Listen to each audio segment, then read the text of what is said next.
Welcome to Time Textures, an instrument for contact player designed to easily create and control ever-evolving orchestral textures for modern cinematic scoring. Time Textures consists of 25 instrument patches, each one meticulously recorded, sampled, and edited in a special way, transforming them into realistic moving textures that you can adjust to your imagination with a simple turn of the mod wheel. The engine lets you map almost every parameter to your mod wheel, giving you near-infinite modularity, something that pre-recorded, looped orchestral textures can't offer. To showcase all the sonic possibilities of Time Textures, we've created over 200 inspiring presets that you can easily select in the preset browser and filter according to your needs. You can choose between natural presets that preserve the orchestral sound, or cinematic presets that make heavy use of the built-in FX chains and transform the samples into moving, atmospheric soundscapes. So you can get an idea of the possibilities, we recorded an additional preset walkthrough video in which we play individual presets. You can use the presets to get started right away, and to spark your imagination. You can also use them as an excellent starting point for your own unique textures. To get a quick overview of the features of our engine, let's build a preset on our own. The central hub of Time Textures is the main page. As you can see, Time Textures is divided into two symmetrical engines, which we call emitters. To help you see what Time Textures does with your settings, small particles are displayed for each sound snippet that Time Textures incorporates into the texture. Each of these circles, squares, or triangles represents a sample from our orchestral recordings. We call them sound particles. The x-axis of the sound particle field represents the distribution in the stereo field, while the y-axis represents the different dynamic layers. From soft textures on low dynamic levels to the full orchestral timbre on the loud ones, the animations move from bottom to top. As you just saw, the macro knob in the middle of the interface represents the mod wheel. The different colored lines inside are automations of different parameters of the engine. We'll get to how we can use the engine to place our own automations on any position of the mod wheel later. First, to give our preset the orchestral color we want, we'll select an articulation in the instrument browser.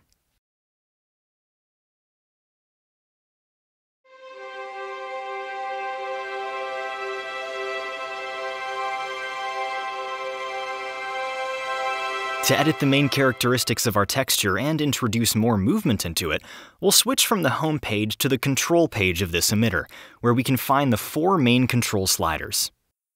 The sliders all control their parameters in the same way. This slider, for example, controls the dynamics for each instrument patch. By clicking on the macro icon next to the control, you can assign it to the mod wheel. You can move the automation in each direction, so the texture becomes either quieter as the mod wheel is turned, or louder, as is the case in most orchestral libraries.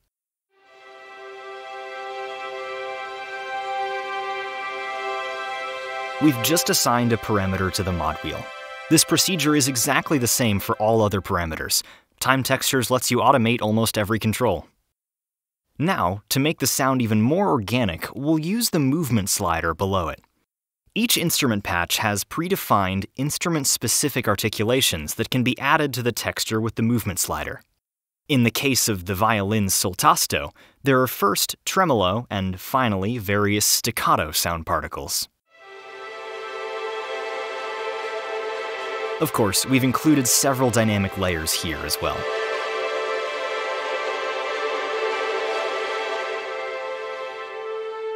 The octave slider plays an increasing number of particles in higher octaves than pressed, making it very easy to change the sound of your texture to be fuller and richer.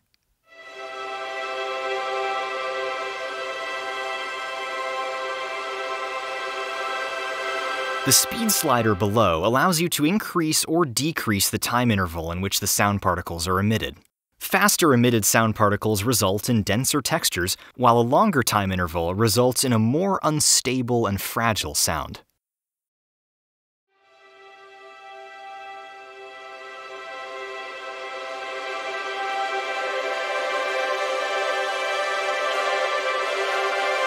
We now have a very nice organic string texture that combines different articulations of the violin's soltasto. But the engine offers many more possibilities to modulate and shape the sound to our liking. For this, let's check out the LFO page. In this example, we're going to automate the high frequencies so our violin's texture cuts better through the mix when on higher dynamics.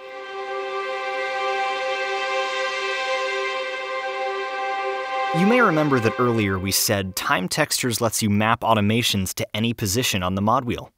We don't want to boost the high frequencies all the time, of course, but only once we've reached the louder dynamic levels of the texture.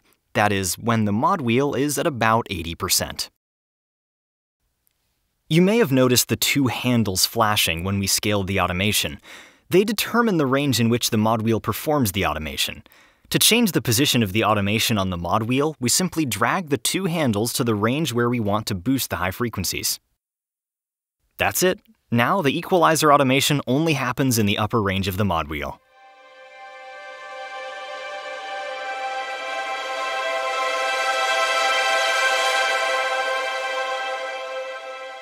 Now that we've automated the EQ, let's introduce a little volume modulation to let the strings breathe more organically.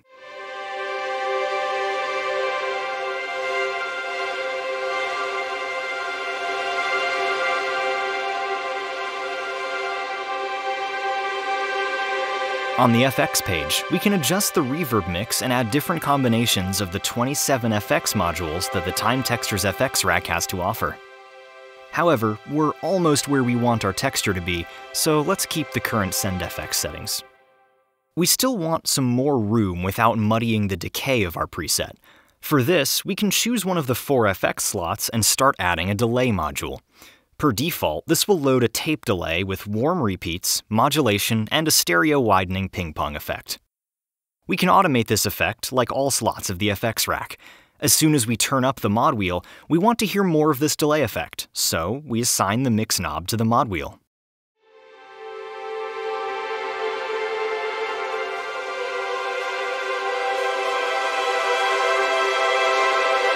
Great! We now have a beautiful cinematic texture that moves and reacts in different ways to the mod wheel and our playing. All this can already be achieved with the left side of Time Textures. With the right emitter, we can now load up another instrument patch to complement the violins and add a foundation in the lower frequencies. Bass's Arco could be a great fit. Naturally, its tonal range is a bit lower, so we move the playable range of the basses 1 octave up to match the violins. Also, let's quickly dial in some basic settings on the control page. One page we've not yet visited in this tutorial is the Emitter page. This page gives you even more ways to control the sound particles and the way they're emitted. Here, we can set the note select knob so that this emitter will only play the lowest note pressed. Moreover, the basses might also benefit from being a bit more centered in the stereo field. Therefore, we set the spread knob to a lower value. Our texture is now finished, with real-time expressive control ready to inspire and enrich your compositions. We hope you enjoyed this video and got a glimpse into the unique features of our new Time Textures engine. Now, you can create your own textures and discover new worlds of sound.